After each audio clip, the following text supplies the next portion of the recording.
that's part of why we do what we do, is to encourage other people who have dreams and who have goals and who have visions of being called by Christ to do things. So I will tell you this: if you're young, especially, you know what? If you're old, let's take those numbers off there. But when I was 2 years old, I started singing in church, and my dad had a tape recorder. Does anybody remember what a tape recorder is? Amazingly enough, a tape recorder. And he would tape me singing when I was 2 years old, and my mom would say, "Stop that and let him go to bed." And I remember when I was 5 years old, I started singing in a Southern gospel group. I thought I was going to join Bill Gaither one day on that stage. And I started traveling with my dad and some people, and we would travel around, little 5-year-old me, and I'd get on a chair because people couldn't see me. And I sang way higher back then.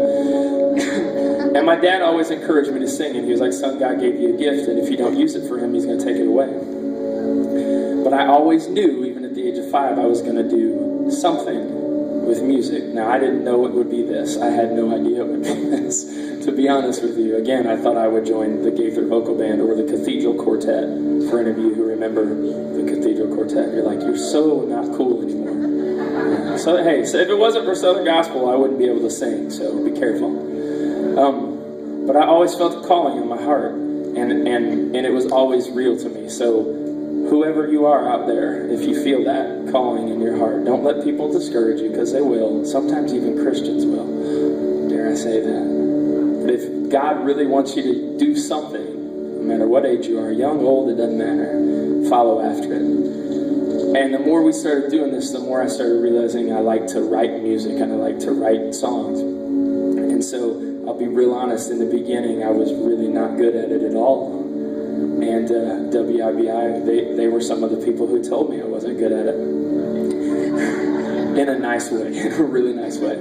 And so I said, well, how do we get better at that? And they said, like, well, go write with people who are better at it than you. And so I did that, and it helped immensely. I took direction from other people.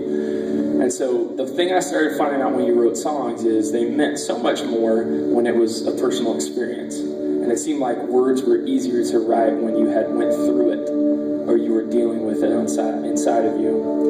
And this song that our friends at WBGO have been playing a lot for us was inspired by a couple at my church. And I didn't know these people very well before this happened. So one night, my wife is the children's minister at our church, children's minister. Right? Gotta stick together wherever you are, children's ministers.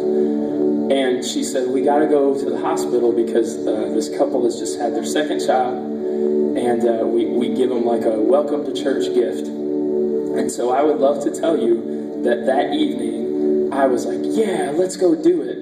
Let's be Christ-like. But I was not. And I really wanted to go to P.F. Chang's and eat some food with my wife.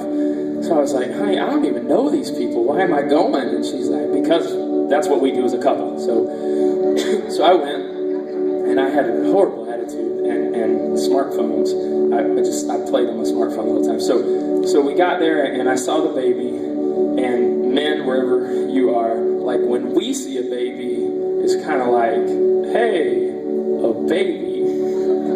And when women see a baby, it's that magnified by like 10,000. She was like, oh, the baby. So I was like, yeah, it's a baby, that's neat. So I stood there longer. Man, I'm telling on myself, but confess your sins one to another. And so I sat there, and the couple that I did not know, they said, well, we've got to go down the hallway and talk to the doctor. We'll be back in like 10 minutes, 15 minutes. I'm like, you're cutting into P.F. Chang's time. And we'll be right back because we get to go home tomorrow. I was like, I wish I could go home today. And so they went down the hallway, and they were gone for like 45 minutes to an hour. And I'm, my attitude's getting even better. And they come walking down the hallway, and I remember Janine she was crying. I was like, well, that's not good. And they come walking in the door, and my wife goes, what's wrong? And she said, well, our new little baby that's sitting right there, that everything was okay. We've just been told that she has a 95% chance of dying in 6 months. And you want to talk about feeling awesome. I felt about that big. I was like, maybe you're where you need to be right now. And And I sat there in shock. I didn't know what to say. I didn't know these people that well, and they just, tears streaming down their face. My wife is crying, everybody's crying. And I remember the dad, Bill, and I are friends now, but I didn't know him that well, and he was sitting there. I'm like, what do I say to that guy? Because his baby's going to die. What do I say? And he just sat there kind of staring off into space, and one of the relatives said, Bill, what are you going to do now? And he looked up, he had tears behind his eyes. He was being strong. And he said, I'm going to do the only thing I can do. I'm going to give it to God.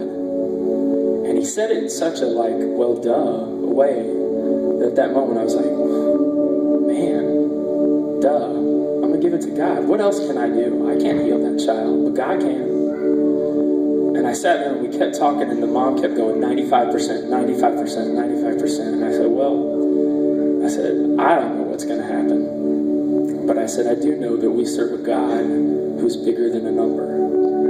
I said, we serve a God that made those numbers. He made those percentages. He made that disease. He made the doctors who can heal that. He's created all of this, and he's bigger than the odds. And she said, you know what? You might be right.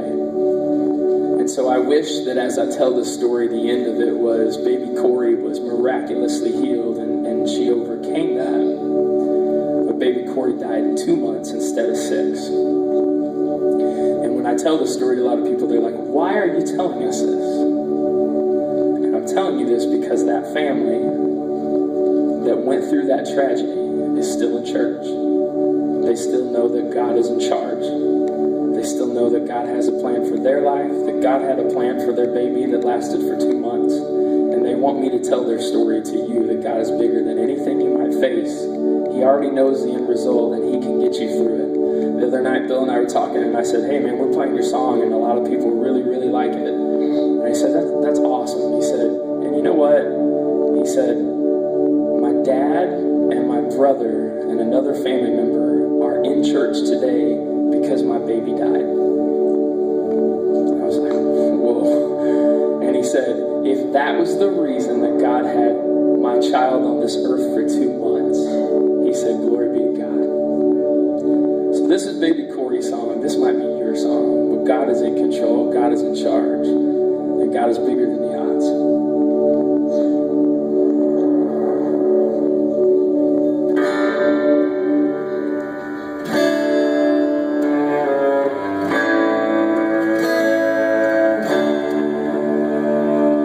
Yesterday caught you off guard, hitting harder than hitting the wall.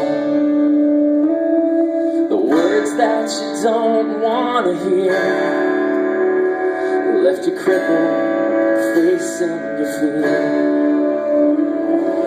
You know now the chance of survival is slim. You know now this feeling into within. When it seems like all is lost and you feel you can't go on, just give in to a God who is bigger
power to the weak. He's beyond understanding, giving hope to the meek, to the ends of the earth. He is wherever we see. He gives strength to the weary, power to the weak. He's beyond understanding, giving hope to the meek, to the ends of the earth. He is wherever we see. Oh, when it seems like all is lost, and you feel you can't go on, just